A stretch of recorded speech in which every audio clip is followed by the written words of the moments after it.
Assalamualaikum warahmatullahi wabarakatuh. Nama saya Zara Salsabila, kelas 11 IPS 2. Di sini saya akan menjelaskan tentang masa penjajahan Jepang di Indonesia. Yang pertama itu proses masuknya Jepang ke Indonesia. Pada tahun 1942, Jepang melakukan penaklukan terhadap Asia Tenggara.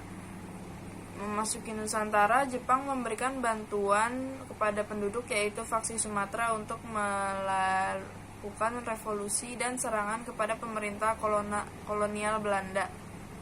Belanda yang sebenarnya sudah diduduki oleh Nazi Jerman pada awal Perang Dunia II akhirnya kalah dan memutuskan untuk menyerah. Dengan demikian, pada tahun inilah Jepang mulai melakukan penjajahan di Indonesia. 3,5 tahun berikutnya penjajahan Jepang berakhir, tepatnya pada tanggal 17 Agustus 1945, yaitu hari dibacakannya proklamasi kemerdekaan Indonesia oleh Soekarno dan Muhammad Hatta atas nama bangsa Indonesia. Selanjutnya tentang proses Jepang menguasai Indonesia.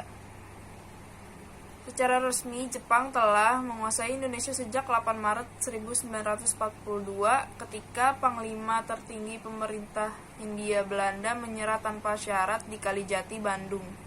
Jepang berhasil menduduki Hindia Belanda dengan tujuan untuk menguasai sumber daya alamnya, terutama minyak bumi, guna mendukung potensi perang Jepang serta mendukung industrinya. Jawa dijadikan sebagai pusat penyediaan seluruh operasi militer di Asia Tenggara dan Sumatera menjadi sumber minyak utama.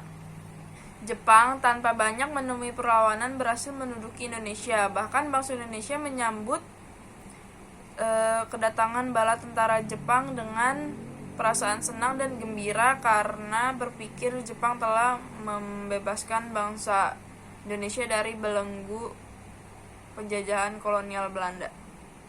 Pada awal pergerakannya, pemerintah militer Jepang bersikap baik terhadap bangsa Indonesia dengan mengaku sebagai saudara tua bangsa Indonesia, tetapi akhirnya sikap baik itu berubah setelah sekian waktu Jepang menduduki Indonesia. Apa yang ditetapkan pemerintah Jepang seolah mendukung kemerdekaan Indonesia, padahal sebenarnya Jepang berlaku demikian demi kepentingan pemerintahannya yang pada saat itu sedang menghadapi perang. Apalagi setelah Jepang mengetahui harapan yang besar dari Indonesia untuk mencapai kemerdekaan, mereka mulai menciptakan propaganda-propaganda untuk menaruh kepercayaan pada hati bangsa Indonesia. Jepang pun terlihat seolah-olah memihak kepada kepentingan bangsa Indonesia. Propaganda terkenal yang diusung Jepang adalah Gerakan 3A. Propaganda Gerakan 3A tersebut yaitu 1. Jepang Pelindung Asia, 2. Jepang Pemimpin Asia, 3. Jepang Cahaya Asia.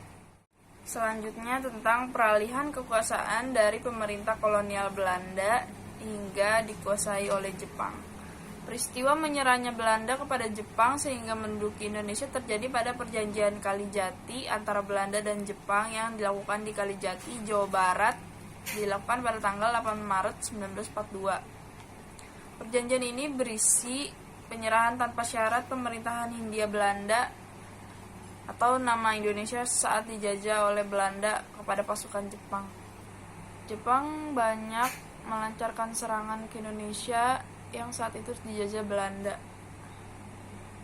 Pada 7 Maret 1942, kekalahan Belanda tidak terhindarkan dengan Cilacap di tangan Jepang. Surabaya sedang mulai diserang, sementara pasukan Jepang dengan cepat mengepung Bandung dari utara dan barat.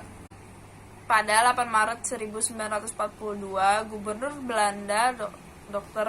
A. W. L. Djardja van Starkenborgh, Stachouwer, dan Jenderal Terpoorten bertemu dengan Panglima Jepang Letnan Jenderal Hitoshi Imamura di Kalijati, menyerah kepada Jepang dengan resmi mengakhiri penguasaan Belanda di Indonesia.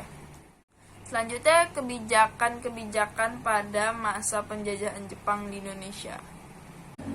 Kebijakan yang dilakukan oleh Jepang pada saat penjajahan Jepang yaitu ada 1. Mengadakan Romusa. Tidak sedikit para pemuda yang ditangkap dan dijadikan sebagai Romusa. Romusa itu adalah tenaga kerja paksa yang diambil dari para pemuda dan petani untuk bekerja paksa pada proyek-proyek yang dikembangkan pemerintah pendudukan Jepang.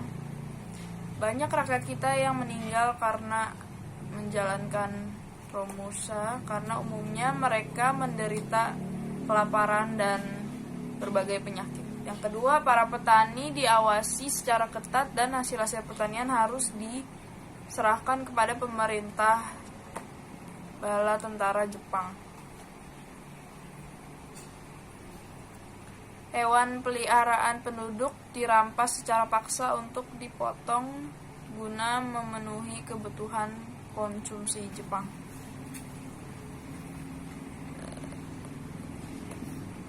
Selain itu, Jepang memberlakukan sistem kerja paksa atau Romusa untuk membangun jalan, jembatan, dan lapangan udara. Mereka tidak hanya dipekerjakan di dalam negeri, tetapi juga dikirim ke Malaysia, Vietnam, Myanmar, dan Thailand. Mereka bekerja tanpa upah dan tanpa makanan yang cukup. Meskipun Jepang hanya berkuasa selama 3,5 tahun di Indonesia, namun beban penderitaan yang dirasakan penduduk Indonesia seperti dijajah ribuan tahun. Sekian penjelasan dari saya. Terima kasih. Wassalamualaikum warahmatullahi wabarakatuh.